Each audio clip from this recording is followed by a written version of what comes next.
नमस्कार। आज हम बात करेंगे NCERT book 1 fundamentals of physical geography के चैप्टर 6 की। इस चैप्टर का नाम है लैंडफॉर्म्स एंड देयर इवोल्यूशन। इसमें जो मेन टॉपिक्स हम लोग डिस्कस करेंगे ये एक्सटर्नल फोर्सेस से रिलेटेड है। River, it's stages and associated landforms, ground water and associated landforms, glacier, इससे एसोसिएटेड लैंडफॉर्म्स, कोस्टल प्रोसेस जो तटीय प्रक्रम होते हैं उन प्रक्रमों से रिलेटेड लैंडफॉर्म्स, और पवन और उससे जुड़ी हुई स्थलाकृतियां, इन सब के बारे में हम लोग आज डिस्कस करेंगे इस चैप्टर में। तो सबसे पहले ये जो शब्द है लैंडफॉर्म्स, इससे मिलता जुलता एक और शब्द होता है लैंडस्केप। इन दोनों का अंतर समझ लेते हैं। तो लैंडफॉर्म्स बेसिकली स्मॉल या मीडियम ट्रैक्ट्स होते हैं, भूतल पे छोटे या मध्यम आकार के भूखंड होते हैं जो मुख्यतया भौतिक रूप से बनते हैं, और इनके बनने में ये सारे एक्सटर्नल फोर्सेस, चाहे नदी हो, ग्राउंड वाटर हो, ग्लेशियर हो, कोस्टल प्रोसेस हो या विंड हो, इन सबों की भूमिका होती है।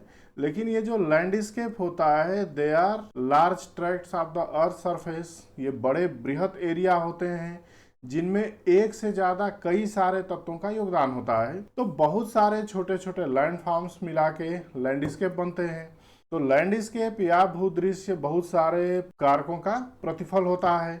यदि बात करते हैं जैसे किसी एक लैंडफॉर्म की, तो लैंडफॉर्म छोटा है जैसे वी आकार की घाटी, लेकिन यदि पूरे पर्वत क्रम को देखना है, उसमें भौतिक कारक हो या मानवीय कारक हो, उनके सम्मिलित प्रभाव को देखा जाए तो इसको हम लोग लैंडस्केप कहते हैं। तो लैंडफॉर्म छोटे या मध्यम आकार के होते हैं जबकि लैंडस्केप बृहत आकार के होते हैं। ये स्थलाकृतियां कैसे बनती हैं इनको हम लोग समझेंगे वन बाई वन। इन स्थल रूपों में समय के साथ साथ परिवर्तन भी होता रहता है, और ये परिवर्तन जलवायु दशाओं, प्रक्रम की तीव्रताओं और संरचना का प्रतिफल होता है। स्थल रूपों के विकास को हम लोग मानव जीवन से कंपेयर कर सकते हैं, युवावस्था, प्रौढ़ावस्था और जीर्णावस्था। इसी क्रम में हम समझते हैं कि रनिंग वाटर से बना हुआ स्थल रूप। पहली बात इसमें हम लोग समझते हैं कि रनिंग वाटर का जो प्रोसेस होता है, जो बहते जल का प्रक्रम होता है, वो कहाँ पे प्रभावी होता है। तो इसका प्रभाव जो होता है वो ह्यूमिड रीजन में होता है, जहाँ तापमान अधिक होता है और जहाँ वर्षा की मात्रा अधिक होती है, वहाँ ये डिग्रेडेशन के एक प्रमुख फैक्टर के रूप में काम करता है। और ये दो तरह से प्रभावी होता है। एक होता है रनिंग वाटर सीट फ्लो के रूप में, और दूसरा होता है लीनियर फ्लो के रूप में। सीट फ्लो यानी बहुत बड़े क्षेत्र पर एक चादरी प्रवाह की तरह से जल का प्रवाह होता है, तो उसको हम लोग सीट फ्लो कहते हैं। लेकिन धरातलीय उच्चावच में विभिन्नता होती है। तो धरातलीय उच्चावच में विभिन्नता के कारण जहाँ पे गहराई होती है वहाँ पानी का प्रवाह अधिक होने लगता है, और धीरे धीरे ये एक शब्द होता है रिल, रिल या पतली पतली अवनालिकाओं के रूप में परिवर्तित होने लगता है।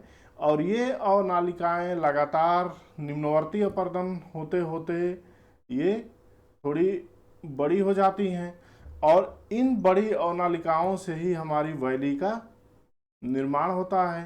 तो जो अपर्दन या डिग्रेडेशन का कारण होता है वो सबसे ज़्यादा ये लीनियर फ्लो ही होता है, क्योंकि बहुत सारे क्षेत्र ऐसे हैं जहाँ पे ढाल में असंतुलन है।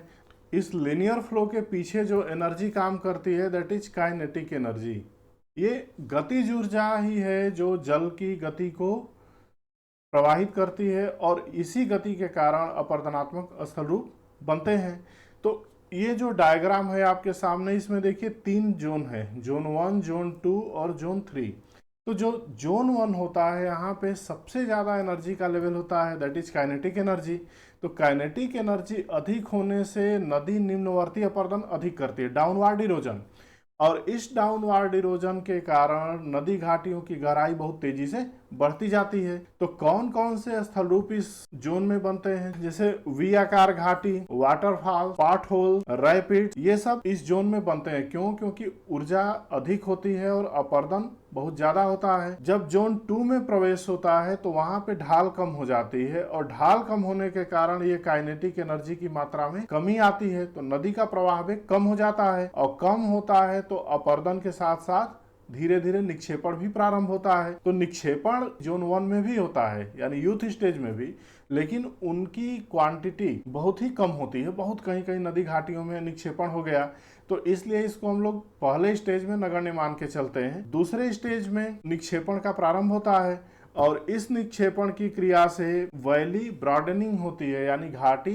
चौड़ी होने लगती है और बाढ़ के मैदानों का निर्माण शुरू होता है। कहीं कहीं पे नदी में मियांडर बनते हैं। जो तीसरा स्टेज है, काइनेटिक एनर्जी बहुत ही कम हो जाती है और अपरदन लगभग नगण्य हो जाता है और निक्षेपण की प्रक्रियाएं अधिक हो जाती हैं। तो इस अवस्था में नदी मियांडर बनाती है, बाढ़ के मैदान का निर्माण करती है, गोखुर झील बनते हैं, डेल्टा बनते हैं। तो इस अवस्था को मनुष्य की अवस्था से हम लोग कंपेयर करते हैं कि ये जो पहला स्टेज है वो यूथ स्टेज है, जहाँ काइनेटिक एनर्जी बहुत अधिक होती है। दूसरा हमारा मैच्योर स्टेज है। मैच्योर स्टेज में एनर्जी पहली अवस्था की तुलना में कम हो जाती है। और तीसरा हमारा ओल्ड स्टेज है। ओल्ड स्टेज में काइनेटिक एनर्जी बहुत ही कम हो जाती है। तो अपरदन पहले अवस्था में अधिक होता है, दूसरी अवस्था में अपरदन भी होता है, निक्षेपण भी प्रारंभ हो जाता है और तीसरी अवस्था में निक्षेपण की अधिकता होती है। अब ये नदी कौन कौन से स्थल रूप बनाती है, तो इन स्थल रूपों में हम दो स्थल रूपों को देखते हैं। एक है जो हमारे अपरदन से जनित स्थल रूप बने हुए हैं और दूसरा है हमारा जो निक्षेपण से जनित स्थल रूप बने हुए हैं। तो इसको हम लोग देखते हैं। पहले erosional landforms made by the river. इसमें पहली आकृति वैलीज, और ये वैली वी आकार की घाटी बनती है, यानी ऊपर से वो चौड़ाई अधिक होता है, अंग्रेजी के वी अक्षर की तरह से। और इसी में जब बहुत ही स्टीप स्लोप हो जाता है तो उसको हम लोग गार्ज कहते हैं। ये डायग्राम है तमिलनाडु में कावेरी नदी का। इसमें आप देख सकते हैं कि ये ढाल लगभग खड़ा है। ऐसे स्थल रूप को हम लोग गार्ज कहते हैं। कैनियन बहुत ही ज्यादा विस्तृत रूप होता है, लेकिन कैनियन में ऊपर का भाग थोड़ा ओपन होता है और नीचे की भाग गहराई अधिक होती है और बहुत ही विस्तारित रूप से फैले होते हैं बड़े क्षेत्र में। तो ये इमेज है ग्रांड कैनियन। ये कोलोराडो नदी ने अमेरिका में बनाया हुआ है। तो आप इसको देख सकते हैं कि ये बहुत बड़े क्षेत्र पे ये विस्तृत है। जो दूसरी स्थलाकृति है इसको कहते हैं pot hole. Pot hole basically जहाँ पे नदी की सतह चट्टानी होती है वहां पे बनता है और इन चट्टानी सतहों पे कुछ इस तरह के गड्ढे बनते हैं। आप देख सकते हैं ये ओरिजिनल इमेज है पॉट होल का। और कारण इसका क्या होता है कि नदी की तली असमतल होती है और नदी के साथ प्रवाहित होने वाले जो भी चट्टानी खंड होते हैं, बड़े बड़े टुकड़े होते हैं, बोल्डर होते हैं, ये जहां भी गहराई होती है वहां धीरे धीरे ये घूमने लगते हैं। तो ये एक ड्रिल मशीन की तरह से काम करते हैं और जो भी नदी के साथ चलने वाले पदार्थ हैं वो चट्टान में धीरे धीरे गहराई करने लगते हैं और यही गहरे रूप ये पॉट होल के रूप में हमको दिखाई देते हैं। चट्टानों के जो भी टुकड़े नदी के साथ चलते हैं उनको हम लोग कहते हैं tools of erosion. In tools of erosion से ये पॉट होल की रचना होती है। तीसरा हमारा है वाटरफॉल, और वाटरफॉल से ही जुड़ा होता है प्लंज पूल। नदी इधर से प्रवाहित हो रही है और चट्टानी संरचनाओं में जैसे ये हार्ड चट्टान है, ये ऐसे बनता है हार्ड रॉक। तो हार्ड चट्टानें जल्दी नहीं कटती हैं, लेकिन जहां ये कटती हैं वहां से पानी नीचे आने लगता है और जल में चलने वाले जो टूल्स ऑफ इरोजन है उनके प्रभाव से यहाँ पे गड्ढा बनने लगता है जो जल से भरा हुआ होता है और इसको हम लोग कहते हैं प्लंज पूल। और ये प्लंज पूल धीरे धीरे इसका क्षेत्रफल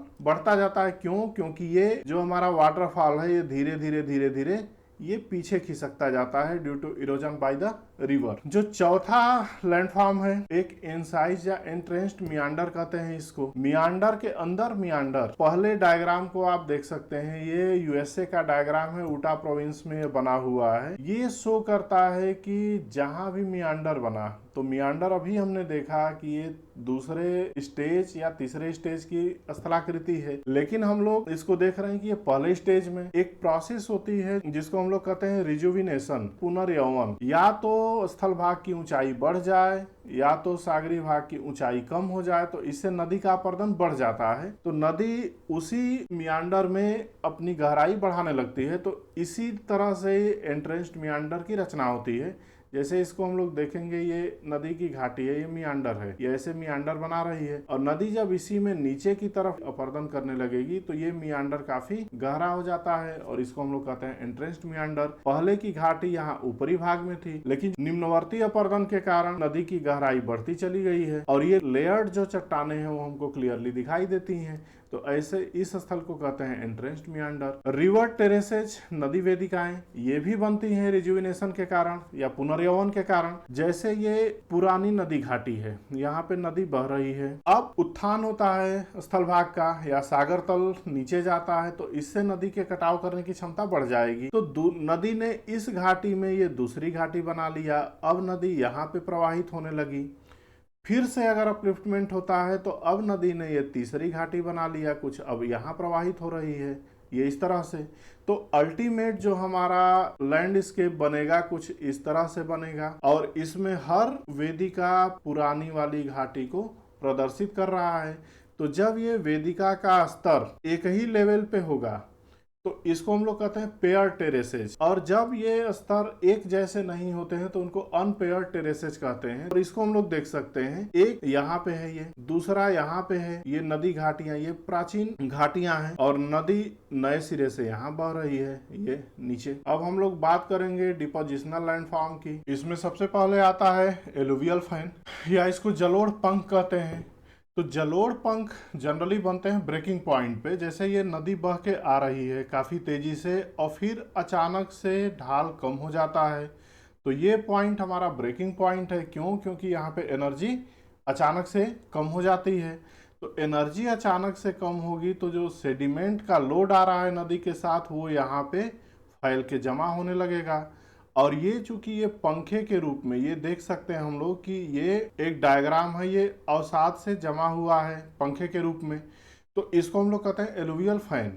और इसमें जो बड़े पदार्थ होते हैं, बड़े बड़े बोल्डर होते हैं, वो इस किनारे पे जमा होते हैं यहाँ पे, और जो छोटे महीन पदार्थ हैं वो धीरे धीरे फैल के जमा होते हैं। इस स्थलाकृति को हम लोग कहते हैं एलुवियल फैन। अब दूसरी जो स्थलाकृति है वो है डेल्टा। डेल्टा बेसिकली नदी जहां समुद्र में मिलती है उस भाग में डेल्टा का निर्माण करती है, और डेल्टा ये डेल्टा के अक्षर से मिलता जुलता है जिसको हेरोडोटस ने नील नदी के रेफरेंस में यूज किया था। तो ये ग्रीक लेटर है और इससे मिलती जुलती जो स्थलाकृति है उसको हम लोग कहते हैं डेल्टा। तो बेसिकली ये ऐसा जगह है जहाँ पे नदी तट और समुद्र तल में बहुत डिफरेंस नहीं होता, ऊंचाई लगभग सेम होती है, तो काइनेटिक एनर्जी यहाँ पे मिनिमम होती है। तो जो भी नदी के साथ सेडिमेंट होते हैं वो सेडिमेंट यहाँ पे जमा होना प्रारंभ हो जाते हैं, और नदी एक की एक धारा में नहीं प्रवाहित होने पाती। तो बहुत सारी धाराएं बढ़ती हैं, इनको हम लोग डिस्ट्रीब्यूटरी या जल वितरिका कहते हैं। और कई बार ऐसा होता है कि धारा निकली और आके फिर से उसी मुख्य धारा में ये मिल जाती है, तो ऐसी नदियों की धारा को याजू कहा जाता है, और ये याजू नदी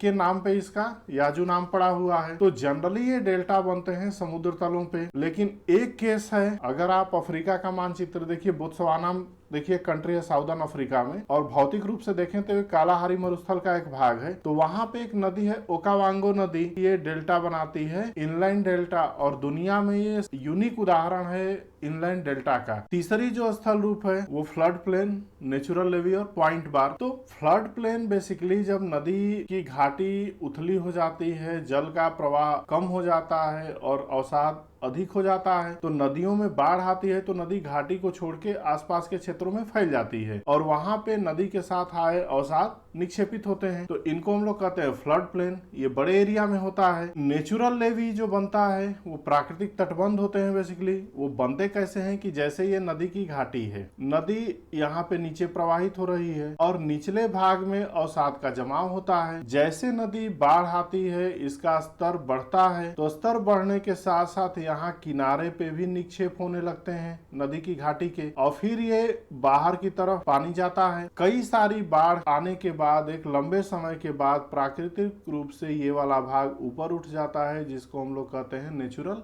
लेवी। और नेचुरल लेवी के कारण नदी घाटी भी ऊपर उठने लगती है, क्योंकि नदियां सीधी प्रवाहित होती हैं और यहाँ पे ये वाला भाग ऊपर उठ जाता है, इसको हम लोग कहते हैं नेचुरल लेवी, और ये आसपास के क्षेत्रों से ऊंचा होता है। तो कभी कभी ऐसा होता है कि नदी घाटी धीरे धीरे अपने आसपास के क्षेत्रों से ऊपर हो जाती है, और ऐसी स्थिति में कहीं भी नेचुरल लेवी टूटी तो बहुत ही प्रचंड बाढ़ आती है और उससे बहुत भारी नुकसान होता है, क्योंकि ये बाढ़ के मैदानों में लोग एकदम नदी के किनारे तक बस जाते हैं। और इस तरह नेचुरल लेवी टूटने से बहुत सारे बाढ़ आते हैं, जैसे ह्वांगहो का बाढ़ पहले बहुत ज़्यादा आता था। भारत में कोसी नदी है जो इस तरह प्राकृतिक तटबंधों को तोड़ के और रास्ता बदलती रहती है, क्योंकि अगर यहाँ तटबंध टूटा तो ये चैनल इधर आएगा, फिर ऐसे, तो ये नदियाँ अपने को शिफ्ट करती रहती हैं तटबंध टूटने की स्थिति में। पॉइंट बार होते हैं हमारे मियांडर, जो स्ट्रीम है मियांडर कर रही है, तो मियांडरिंग में क्या होता है बेसिकली कि ये लूप लाइक ये प्रवाहित होती हैं, ऐसे ये सीधी प्रवाहित नहीं होने पाती। तो जब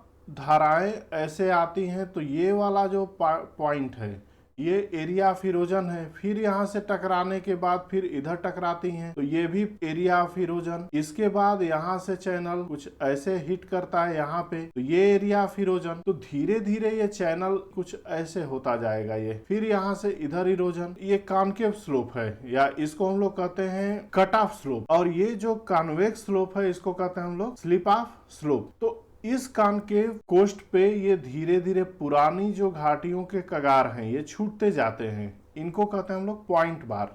तो पॉइंट बार नेचुरल लेवी से डिफरेंट होता है, क्यों? क्योंकि नेचुरल लेवी तट के दोनों तरफ बनती हैं, और पॉइंट बार बेसिकली घाटियों के छोड़े हुए भाग हैं, सीधा ये लिनियर विस्तारित होते हैं। और कहाँ पे विस्तारित होते हैं? जो इसका स्लिप ऑफ स्लोप है या जो अवतल ढाल है इस पे विस्तारित होते हैं। चौथा हमारा स्थल रूप मियांडर। ये स्थल रूप क्या है? ये चैनल का रूप, क्योंकि नदी लूप की तरह घूमती घूमती चलती है तो इस शेप को हम लोग मियांडर कहते हैं, और इसको हम क्लियरली देख सकते हैं यहाँ पे। तो ये वाला पॉइंट ये इरोजन का पॉइंट, फिर ये इरोजन का पॉइंट, फिर ये वाला इरोजन का पॉइंट, फिर ये इरोजन का पॉइंट। तो ऐसे ही रोड करते करते करते करते ये यहाँ से ये धाराएं सीधी हो जाती हैं। तो जो भाग छूट जाता है इसको हम लोग कहते हैं गोखुर झील या ऑक्सबो लेक। यहाँ पे आप देख सकते हैं ये सैटेलाइट इमेजरी है, इसमें पानी का कलर ब्लैक दिखता है फॉल्स कलर कंपोजिशन में। और ये जो झील है ये हमारी गोखुर झील है जो गाय के खुर की तरह से शो हो रही है। ये मियांडर बनते क्यों हैं? पहला कारण है कि निम्न ढालों पे चैनल की प्रवृत्ति पार्श्ववर्ती अपर्दन की होती है, दैट मीन्स लेटरल इरोजन। और लेटरल इरोजन के साथ साथ बहुत सारे अवसाद होते हैं जो घाटी के दोनों तरफ की दीवारों पे प्रेशर डालते हैं। और तीसरा इसमें जो फैक्टर है कोरियालिस फोर्स, पृथ्वी के उत्तरी गोलार्ध में हवाएं या जल धाराएं अपने दाहिने तरफ विक्षेपित हो जाती हैं ओरिजिनल से, और दक्षिणी गोलार्ध में अपने बाएं तरफ विक्षेपित हो जाती हैं। तो कोरियालिस बल का प्रभाव बहती हुई धाराओं पे भी पड़ता है और उनमें विक्षेपण की प्रवृत्ति पाई जाती है। तो ये तीनों कारकों के कारण नदी की धाराएं सीधी नहीं चल पाती हैं। अब हम लोग समझते हैं ग्राउंड वाटर के बारे में। तो ग्राउंड वाटर की उत्पत्ति बेसिकली सरफेस वाटर से होती है, और सरफेस वाटर अर्थ के ऊपरी भाग के पोरोसिटी से होके गुजरता है। जैसे ये ऊपरी भाग में कुछ इस तरह से चट्टानें होती हैं या मृदा होती है, तो जो इनके बीच वाला भाग है इस पे पानी पड़ता है तो ये धीरे धीरे धीरे धीरे इसके थ्रू होके नीचे की तरफ प्रवाहित होता है। तो ग्राउंड वाटर बेसिकली पहले नीचे की तरफ प्रवाहित होता है, फिर जो है हॉरिजेंटल प्रवाहित होने लगता है। और इसका कारण क्या है कि बहुत सारी चट्टानें इस तरह से स्तरित रूप में होती हैं, और ग्राउंड वाटर जब पानी ऊपर से बरसता है तो ये नीचे धीरे धीरे परकोलेट होता है। और वो कहाँ तक परकोलेट होता है? जहाँ तक कि कोई इम्परमिएबल या अपारगम्य चट्टान ना आ जाए। और अपारगम्य चट्टान आ जाने के बाद ये धीरे धीरे वाटर टेबल के रूप में प्रवाहित होने लगता है। तो ये जब वाटर टेबल है यहाँ पे हमारा, इसको हम लोग वाटर टेबल से अपारगम्य चट्टान तक कहते हैं जोन ऑफ सैचुरेशन। और इससे पहले जहाँ तक ये प्रवाहित हो रहा है इसको वर्डोज जोन या जोन ऑफ एरेशन कहते हैं। इसमें हवा भरी होती है और जैसे जब पानी का प्रवाह होता है तो ये हवा बाहर निकलने लगती है। इस अपारगम्य चट्टान को हम लोग एक्वीक्लूड कहते हैं, और इस एक्वीक्लूड के नीचे पानी नहीं जाने पाता है। तो ये वाटर टेबल ये फ्लक्चुएट होता रहता है। बरसात के समय जब पानी बरसता है तो ये ऊपर की तरफ शिफ्ट होता है, और बरसात के समय के बाद जब मौसम शुष्क होता है तो ये नीचे की तरफ शिफ्ट करता है। जिस संस्तर में जल भरा होता है उसको एक्वीफर जोन कहा जाता है। इस एक्वीफर जोन में जल मूव करता है क्षैतिज रूप से। अब जिधर भी ढाल होगी जल का मूवमेंट उसी साइड धीरे धीरे होने लगता है और ये जल मृदा के रंध्रों से, जो चट्टाने हैं, जो बेड रॉक है, उनके ज्वाइंट से, क्रैक से या बेडिंग प्लेन से होके ये लोकल ढाल के सहारे धीरे धीरे मूव करने लगता है। और इस मूवमेंट में यदि कहीं लाइमस्टोन या डोलोमाइट की चट्टाने आ जाती हैं तो वहां पे ये जल CO2 के साथ मिलके घोलक का कार्य करता है और बहुत सारे भूभागों को घुला के ये यूनिक टाइप की स्थलाकृतियां बनाता है, जिनको हम लोग कहते हैं कार्स्ट टोपोग्राफी या कार्स्ट स्थलाकृति। और ये बेसिकली बाल्कन पेनिनसुला है यूरोप में। अगर आप यूरोप का मैप देखें तो एड्रियाटिक सी है और एड्रियाटिक सी के तटीय क्षेत्रों में ये बाल्कन पेनिनसुला में इस तरह के स्थलूप बहुत ज्यादा बने हैं। वहां पे कास्ट रीजन है बाल्कन रीजन में, तो उस रीजन के नाम पे ही इसको कास्ट टोपोग्राफी कहा जाता है। तो इसमें इरोजनल और डिपोजिशनल दोनों ही तरह के लैंडफॉर्म पाए जाते हैं। तो अब हम देखते हैं इसमें इरोजनल लैंडफॉर्म्स कौन कौन से बनते हैं ग्राउंड वाटर के द्वारा। तो पहला इसमें है sink hole. Sink hole basically गोलाकार या कीपाकार फनेल शेप होल होते हैं सतह पे और इनका कनेक्शन नीचे तक होता है। जैसे ये दिखने में कुछ इस तरह से दिखते हैं ऊपर ऊपर सतह पे, लेकिन इनसे होके जल नीचे की तरफ प्रवाहित होता है। तो ये जल के नीचे प्रवाह के द्वार होते हैं। तो इनकी क्रिया घुलने से होती है, इसीलिए इनको कभी कभी सॉल्यूशन होल भी कहा जाता है। और जब कई सारे सिंक होल मिलते हैं तो इनसे बनते हैं हमारे स्वैलो होल। ये थोड़े से बड़े होते हैं और इसमें कई सारे सिंक होल मिले होते हैं। स्वैलो होल जब काफी बड़ा हो जाता है तो कुछ पार्ट उसका कोलैप्स कर जाता है। जैसे ये होल था लेकिन यहाँ का पार्ट नीचे आ गया, तो ऐसे होल को हम लोग कोलैप्स होल कहते हैं या ध्वस्त रंध्र कहते हैं। जब ये इस तरह के रंध्र बड़े बड़े होने लगते हैं तो एक घाटी नुमा आकृति का निर्माण होता है, जिसको वैली सिंक या युवाला कहा जाता है। और हम इस वाले डायग्राम में देख सकते हैं ये जो घाटी नुमा बना हुआ है ये युवाला है। और युवाला में जब फॉल्ट होता है, युवाला का आकार और भी ज्यादा बड़ा हो जाता है, तो इसको हम लोग कहते हैं पोलजे। और किसी भी क्षेत्र में जब इस तरह से स्थल रूप बनते हैं, घाटियां बनती हैं, पतले पतले कटक नुमा पहाड़ियां बनती हैं, वो सारे चुने पत्थर की, तो इनको हम लोग कहते हैं लैपीज। क्योंकि ये पूरा का पूरा स्थल भूभाग बहुत ही उबड़ खाबड़ स्थलाकृति के रूप में परिवर्तित हो जाता है। और लैपीज से ही मिलता एक लाइमस्टोन पेवमेंट होता है। अब लाइमस्टोन पेवमेंट बेसिकली जहाँ पे लाइमस्टोन्स में ज्वाइंट्स होते हैं वहां पे डेवलप होते हैं। जैसे ये इमेज हमको दिख रहा है, ये ज्वाइंट्स हैं, बहुत सारे ज्वाइंट्स हैं और ज्वाइंट्स के सहारे अपरदन प्रारंभ हो जाता है। तो जो भी घुलन की क्रिया होती है वो ज्वाइंट पे अधिक होती है। तो इस तरह से लैंडफॉर्म जो डेवलप होता है इसको लाइमस्टोन पेवमेंट कहते हैं। इसमें एक प्रक्रिया होती है, इसको कहते हैं हम लोग differential erosion. Differential erosion means की erosion at different rate due to changes in structures of rocks or intensity of process। यानी प्रक्रम की तीव्रता या चट्टानों के स्ट्रक्चर के कारण जो इरोजन डिफरेंट रेट पे होता है, कहीं ज्यादा होगा कहीं पे कम होगा। तो जहाँ ज्वाइंट्स है वहां पे अपरदन अधिक होता है, जहाँ ज्वाइंट्स नहीं है वहां अपरदन कम होता है। तो इसको हम लोग डिफरेंशियल इरोजन या विभेदक इरोजन कहते हैं। इसके कारण ये बनते हैं हमारे लाइमस्टोन पेवमेंट। नेक्स्ट जो टोपोग्राफी है वो केव होती है या कंदरा होती है। केव ऐसे स्थानों पे पाए जाते हैं जहां लाइमस्टोन का या डोलोमाइट का बहुत बड़ा भंडार पाया जाता है, चंक में पाया जाता है, और ये पूरा का पूरा धीरे धीरे धीरे धीरे घुला दिया जाता है जल के कारण।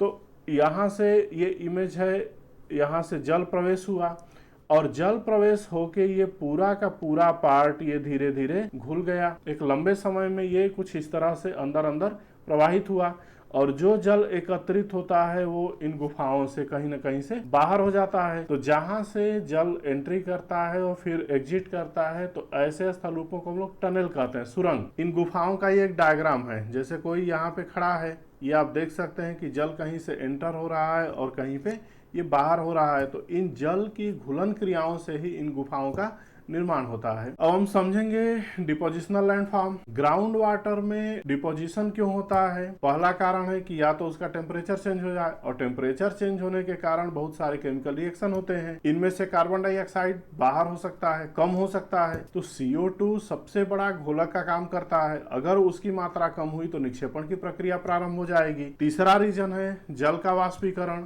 तो जल की मात्रा जब कम होती है तो ये बेसिकली जो गुफाएं होती हैं हमारी, तो गुफाओं के छतों से ये धीरे धीरे धीरे धीरे जल रिसने लगता है।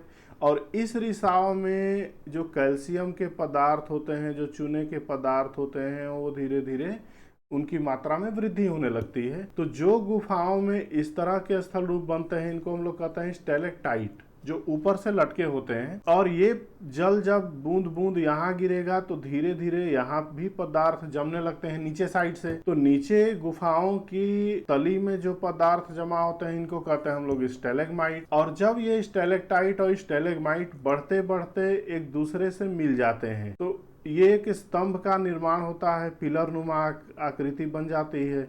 इसको हम लोग कहते हैं केव पिलर। ये पीछे के डायग्राम में आप देख सकते हैं, ये सारे जो लटके हुए हैं स्टेलेक्टाइट नीचे भी ऐसे ही बनते हैं स्टेलेग्माइट, और जब ये मिल जाते हैं तो इसको हम लोग कहते हैं केव का पिलर। अब नेक्स्ट प्रोसेस की बात करते हैं, वो है हमारा ग्लेशियर या हिमनद। हिम की नदी होते हैं। जो हिम होता है, आइस होता है, आइस का मास मूव करता है अंडर इम्पैक्ट ऑफ ग्रेविटी, और ये दो तरह से मूवमेंट होता है। एक होता है हमारा सीट और दूसरा हो सकता है लिनियर फ्लो। तो सीट में जैसे नदी में हमने देखा था कि बहुत बड़े क्षेत्र में जल का प्रवाह होता है, जिसको हम लोग सीट फ्लो कहते हैं, उसी तरह से बहुत बड़े क्षेत्र में हिमनद का प्रवाह होता है। हिम धीरे धीरे धीरे धीरे खिसकता रहता है। तो या तो ये बहुत बड़े भूभाग पे होगा, इसको हम लोग कहते हैं कॉन्टिनेंटल ग्लेशियर, और या तो ये प्रवाह हो सकता है फुट ऑफ द माउंटेन, जो गिरिपदीय क्षेत्र होता है, तो इसको हम लोग कहते हैं पीडमांट ग्लेशियर। तो जो सीट फ्लो होता है ग्लेशियर का, उसको दो कैटेगरी में हम लोग रखते हैं। एक होता है हमारा कॉन्टिनेंटल ग्लेशियर और दूसरा होता है पीडमांट ग्लेशियर। तीसरी सिचुएशन ये हो सकती है लिनियर फ्लो की, या तो वो ग्लेशियर किसी घाटी के थ्रू धीरे धीरे नीचे की तरफ प्रवाहित हो। तो ये जब घाटी में प्रवाहित होता है तो इसको माउंटेन एंड वैली ग्लेशियर कहते हैं। और नदी में जैसे जलधारा काफी तेजी से प्रवाहित होती है, ग्लेशियर बहुत धीरे धीरे धीरे धीरे मूव करते हैं। अब जैसे ये दो डायग्राम है, ये जो ऊपर का पोर्शन है दैट इज सीट फ्लो, लेकिन ये जो नीचे का पोर्शन है ये घाटी में जब ये आ रहा है तो इसको हम लोग कहते हैं लिनियर फ्लो। और इस घाटी में ग्लेशियर की स्पीड अलग अलग होती है। जैसे यहाँ पे कम होती है, फिर बीच वाले भाग में ग्लेशियर की स्पीड अधिक होती है। कुछ इस तरह से ये मूव करता है। तो इसके भी अपर्दन के अलग ही विशिष्टताएं होती हैं, और ये भी स्थल रूप का निर्माण करता है। और इन स्थल रूपों को हम देखते हैं, इनमें जो पहला स्थल रूप बनता है इसको हम लोग सर्क कहते हैं या हिमगह्वर कहा जाता है, और ये पर्वतीय क्षेत्रों के ऊपरी भागों में पाया जाता है। जैसे यहाँ पे सर्क लिखा हुआ है, ये बेसिकली ग्लेशियर जहाँ से मूव करते हैं वहां पे ये गड्ढे नुमा आकृति बन जाती है। जैसे ये पर्वत की चोटी है, यहाँ से जब हिम की गति नीचे की तरफ जाती है तो ये धीरे धीरे धीरे धीरे ये सेगमेंट गड्ढा बनने लगता है, ये इस तरह से। तो ऐसे सर्क की उत्पत्ति होती है। तो सर्क हम देख सकते हैं, यहाँ पे है ये सर्क, यहाँ पे सर्क है ये, और जब इनमें से बर्फ पिघल जाती है तो झीलों का निर्माण होता है, और उन झीलों को हम लोग टार्न झील बोलते हैं। इसी तरह से हॉर्न बनता है।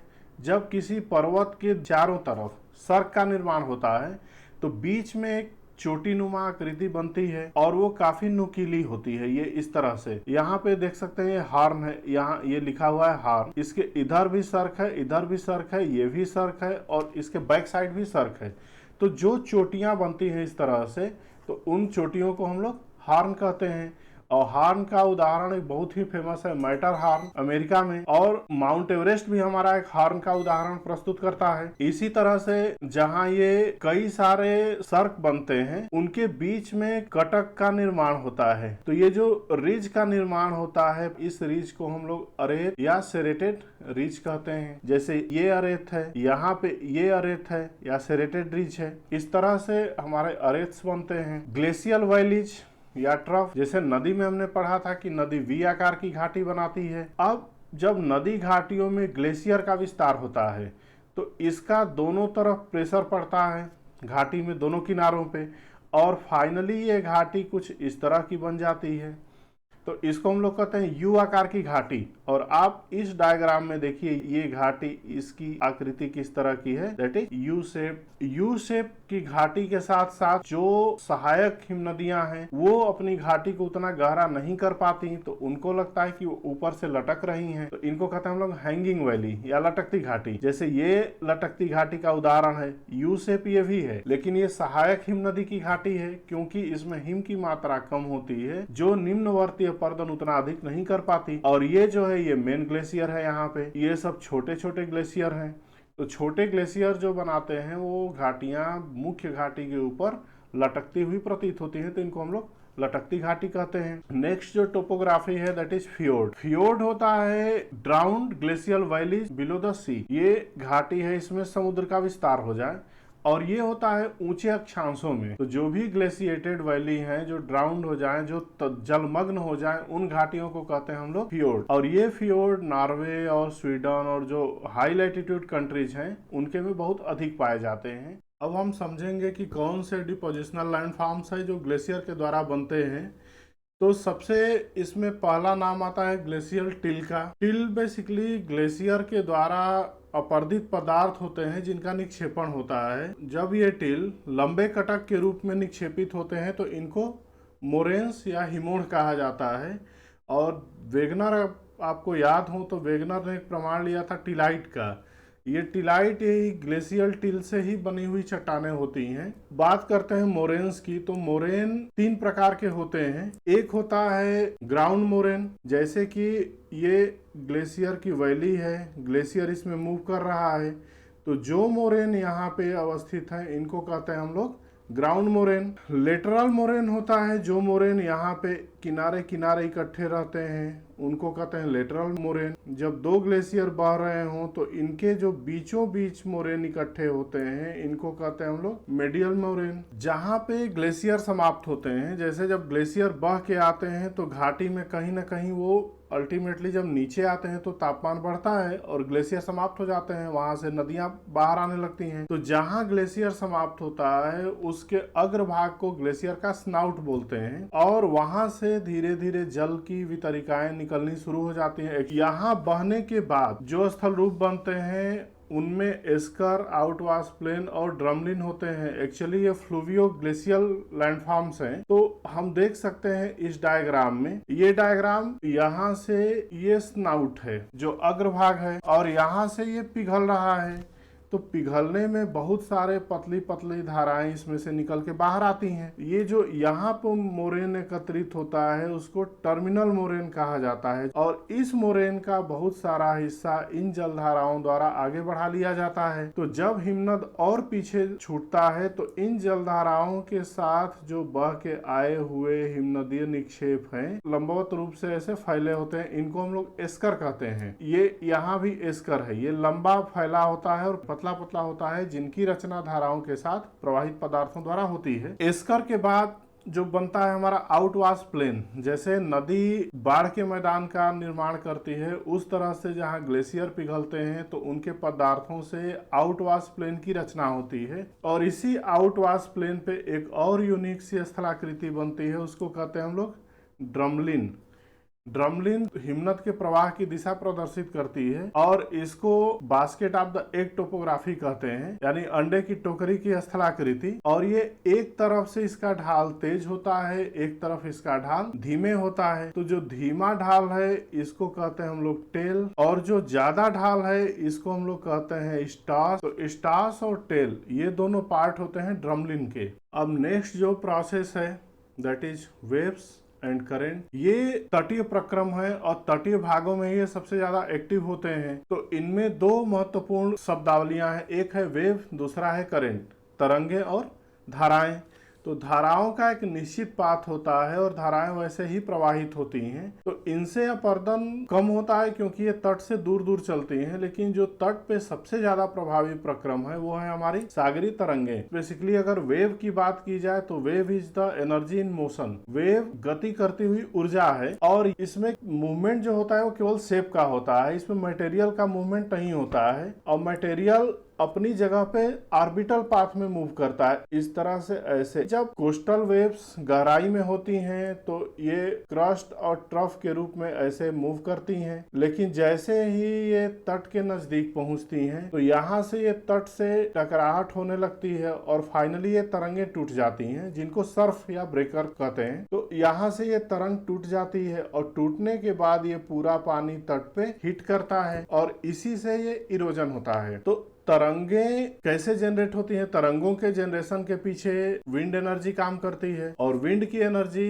ड्राइव होती है एटमॉस्फेरिक प्रेशर से, एटमॉस्फेरिक फोर्स से। तो तरंगे इस बात का उदाहरण है कि किस तरह एटमॉस्फेयर की एनर्जी तटों पे अपर्दन और निक्षेपण की क्रिया करती है। तो कोस्टल लैंडफॉर्म्स जो होते हैं वो कई सारे फैक्टर्स के प्रभाव के परिणाम होते हैं। पहला इसमें है वेव एक्शन, दूसरा है configuration of land and sea floor, और तीसरा है कि ये कोस्ट किस तरह का इमर्जिंग है या सबमर्जिंग है। तो पहले हम लोग देखते हैं कि वेव एक्शन। तो वेव एक्शन में वेव टूटती है, टूटने के बाद यहाँ वाला जो पोर्शन है जहाँ पे पानी डायरेक्ट हिट करता है तटीय क्षेत्र को, तो यहाँ अपर्दन होता है।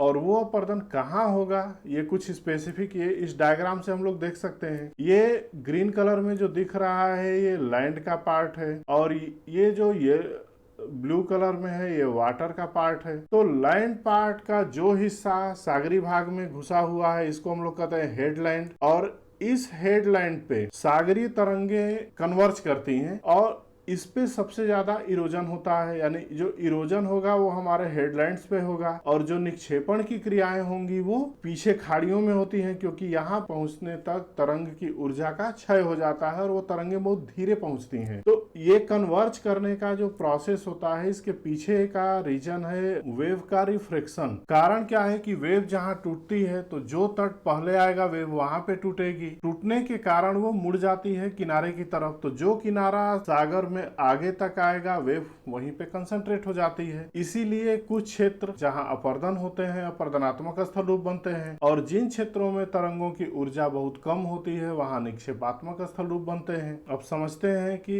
इरोजनल लैंडफॉर्म कैसे बनते हैं। इरोजनल लैंडफॉर्म में सबसे पहला बनता है क्लिफ। क्लिफ एक्चुअली सागर तट पे खड़े ढाल होते हैं, कगार होते हैं। जैसे ये इमेज में देख सकते हैं डायग्राम में, ये सीधी ढाल ये क्लिफ को शो करता है, और क्लिफ के साथ नॉच एक बनता है। तो क्लिफ जैसे सीधी ढाल है, इस पे वेव टकराती हैं और धीरे धीरे इसके बेस को इरोड करती जाती हैं। तो अल्टीमेटली एक इस तरह का लैंडस्केप बनता है, और ये लैंडस्केप यहाँ पे नॉच कहते हैं। ये हमारा सी लेवल है, और सी लेवल ये नॉच बनाता है यहाँ पे जो क्लिफ से अंदर गहराई में होता है, और ये क्लिफ धीरे धीरे धीरे धीरे पीछे हटते चले जाते हैं, और फाइनली एक इरोजनल लैंडफॉर्म बनता है यहाँ पे। इसको हम लोग कहते हैं वेव कट प्लेटफॉर्म। ये वाला सेगमेंट जो क्लिफ के रिट्रीट होने से बना हुआ है। ऐसे ही जहाँ पे सागरी तरंगे बहुत तेजी से टकराती हैं, जहाँ कमजोर चट्टानें पाई जाती हैं, वहां केव का निर्माण करती हैं। ये डायग्राम है, यहाँ पे हम लोग देख सकते हैं केव, ये वाला सेगमेंट। यहाँ वेव हिट करती हैं तो जो कमजोर चट्टानें हैं वो टूट जाती हैं, और फाइनली एक कंदरानुमा स्ट्रक्चर का निर्माण होता है जिसको हम लोग केव कहते हैं। और केव से ही धीरे धीरे जब केव की छत कोलैप्स कर जाती है, टूट जाती है, तो उसको हम लोग कहते हैं स्टैक। जो ये निकला हुआ भूभाग है, निकला हुआ पार्ट है, ये पहले कभी न कभी मुख्य स्थल से जुड़ा था, लेकिन इसमें केव बना। जैसे ये देख सकते हैं, ये केव का उदाहरण है। और केव के ऊपर का पोर्शन जैसे ही ये कोलैप्स कर जाएगा, ये स्टैक इस तरह से बचा रह जाएगा जल में। तो यहाँ भी देख सकते हैं ये स्टैक है, जो टूटे हुए पार्ट जल में बचे हुए हैं। यहाँ केव है, और केव के ऊपर ये नेचुरल ब्रिज जैसा बना हुआ है, ये बीच में कोलैप्स होगा तो ये पार्ट भी स्टैक के रूप में परिवर्तित हो जाएगा। अब डिपोजिशनल लैंडफॉर्म को देखते हैं। तो डिपोजिशनल लैंडफॉर्म कहाँ डिपोजिशन होगा? जहाँ तरंगों की ऊर्जा काफ़ी कम होती है। तो इसमें जो सबसे पहला डिपोजिशनल लैंडफॉर्म है वो दैट इज बीच। इसको सागरी पुलिन भी कहा जाता है, और ये बीच दुनिया के सबसे खूबसूरत जगहों में से माने जाते हैं। ये बेसिकली ऐसी जगहों पे बनते हैं जहां सागरीय तरंगों की गति बहुत कम होती है। तो जो भी अपरदित पदार्थ हैं वो धीरे धीरे बीच पे जमा होते हैं, और बीच चूंकि महीन कणों से बना होता है और ये परिवर्तित भी होते रहते हैं। सागरी तूफानों में कभी बीच का इरोजन होता है, कभी फिर से डिपोजिशन होता है। तो ये कहाँ बनते हैं? खाड़ियों में। जैसे ये हेडलैंड है, हेडलैंड के बाद ये खाड़ियां, तो यहाँ पे वेव्स कंसंट्रेट होंगी, लेकिन यहाँ पे वेव ये डिपोजिशन करेंगी। तो बीच ऐसे ही जगहों पे बनते हैं। दूसरा है हमारा ड्यून्स।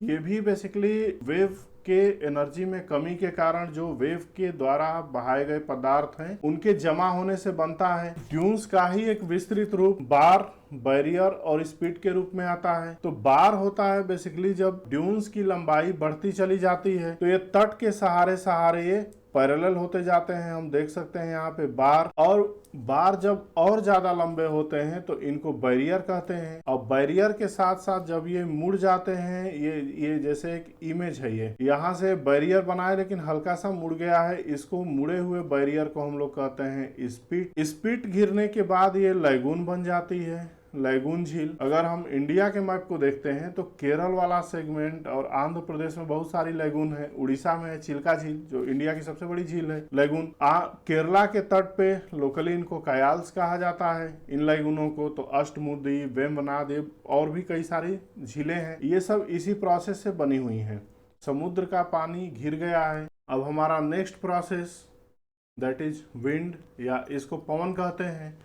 तो एयर और विंड में डिफरेंस होता है। विंड एक्चुअली हॉरिजॉन्टल मूवमेंट को कहते हैं, जबकि एयर मिक्सर ऑफ गैसेज हैं। तो विंड कहाँ कहाँ ज़्यादा प्रभावी होता है, ये सबसे ज़्यादा डोमिनेंट कहाँ पे होता है, हॉट डेजर्ट में, क्योंकि और प्रोसेस वहाँ पे कम इफेक्टिव होते हैं। और जो प्रोसेस होता है जिससे विंड इरोजन करता है वो प्रोसेस है डिफ्लेशन और abrasion.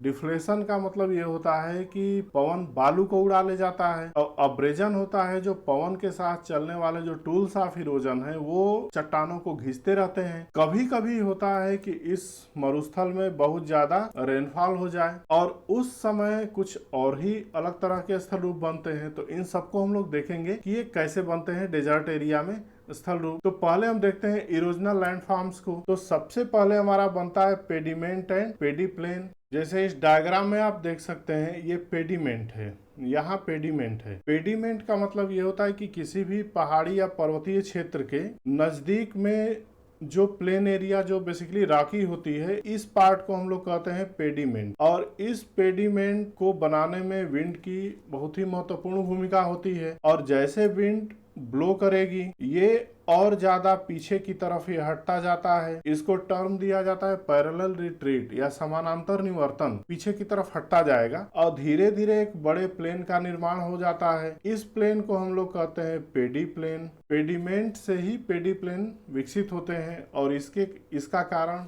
Erosion by the wind. Playa basically ये झील है यहाँ पे जो टोरेंशियल रेनफॉल से बनती है। जो बारिश अचानक से हो जाए तो प्लाया का निर्माण होता है और फिर वो कम ही समय में सूख जाती है। तो सूखने के बाद इसमें जो साल्ट होते हैं उनका कलेक्शन किया जाता है। बाल्सन कहते हैं इस बेसिन को, जो पर्वतों से घिरी हुई बेसिन होती है। जो तीसरा लैंडफॉर्म है दैट इज डिफ्लेशन हॉलो। हवा जब बहुत तेज चलती है तो बालू को उड़ा ले जाती है और बालू उड़ते उड़ते कोई भी सतह गहरी होती जाती है। और ये कहाँ तक गहरी होती है, जहाँ पे ग्राउंड वाटर न मिल जाए, यानी जो एक्वीफर जोन है वहाँ तक विंड इरोजन करती है। तो इस डायग्राम में हम देख सकते हैं कि यहाँ पे पानी मिल गया। ये ब्लू कलर जोन है वो एक्वीफर जोन है जहाँ पे ग्राउंड वाटर होता है। तो इस ब्लू कलर तक ये विंड ने सैंड को हटा दिया। तो यहाँ पे डेजर्ट के ओएसिस बन जाते हैं मरुस्थली भागों में जहाँ पे पानी उपलब्ध होता है। और इस तरह के हालो, इसको डिप्रेशन नाम दिया जाता है। अगर आप अफ्रीका के उत्तरी भाग में देखिए तो एक कतारा डिप्रेशन है इजिप्ट में। तो कतारा डिप्रेशन समुद्र तल से नीचे है। दूसरा केव, जब हवाएं चट्टानों पे टकराती हैं तो चट्टान में जो भी कमजोर पार्ट होते हैं वो उड़ जाते हैं हवाओं से और कुछ इस तरह का स्ट्रक्चर निर्मित होता है जिनको हम लोग केव्स कहते हैं। केव के बाद मशरूम रॉक बनता है जो हवा के द्वारा सबसे यूनिक लैंडफॉर्म है। जैसे मशरूम होता है, कोई भी चट्टान अगर निकली हुई है, विंड जब भी फ्लो होता है तो एक हाइट तक ही उसका इरोजन होता है, क्योंकि विंड में जितने भी टूल्स ऑफ इरोजन चलते हैं वो 8 से 10 फीट की हाइट तक मैक्सिमम चलते हैं। तो वो इरोजन इस तरह से करते जाएंगे, क्योंकि हवा का कोई निश्चित डायरेक्शन नहीं होता, वो हर तरफ से चलती है। तो ये इरोजन चारों तरफ से होता है। और फाइनली ये लैंडफॉर्म कुछ इस तरह से बनता है। इस रॉक को हम लोग कहते हैं मशरूम रॉक, जो मशरूम की तरह देखने में बनती है। ओरिजिनली ये रॉक कभी न कभी इस तरह से रही होगी, लेकिन ये वाला सेगमेंट विंड ने इरोड कर दिया इसको। जब ये ऊपर से टेबल जैसा हो जाता है, फ्लैट हो जाता है, तो इसको टेबल लैंड बोलते हैं। अब वायु द्वारा निक्षेपित स्थल रूप, तो सबसे पहला इसमें है सैंड ड्यून्स। सैंड ड्यून्स कई तरह के हो सकते हैं। एक हो सकता है हमारा लॉन्गिट्यूडनल, जिसमें जो ड्यून्स बनते हैं वो पवन की दिशा में होते हैं, जैसे ये विंड का फ्लो है, और जो ड्यून्स बने हैं वो लंबे बने हुए हैं विंड की डायरेक्शन में। और दूसरा होता है ट्रांसवर्स ड्यून, जो विंड की डायरेक्शन के परपेंडिकुलर बनते हैं, जैसे ड्यून्स ऐसे बना हुआ है और डायरेक्शन ये है, तो इसको हम लोग कहते हैं ट्रांसवर्स ड्यून। बहुत सारे ड्यून जो ट्रांसवर्स से ही कन्वर्ट हो जाते हैं क्रेसेंटिक शेप में, चंद्राकार शेप में, इन ड्यून्स को बारखान कहा जाता है। सिर्फ छोटे छोटे अर्धचंद्राकार ड्यून्स होते हैं, ये बारखान का इमेज है, और ये मूव करते रहते हैं, शिफ्ट करते रहते हैं, और अर्धचंद्राकार शेप होने का कारण इधर से हवा चलती है और ये हवा कुछ यूं बहती है और इधर से ये दोनों लिम्ब्स को आगे बढ़ा देती है, इसलिए ये अर्धचंद्राकार बन जाते हैं। That's all for the day. Thank you.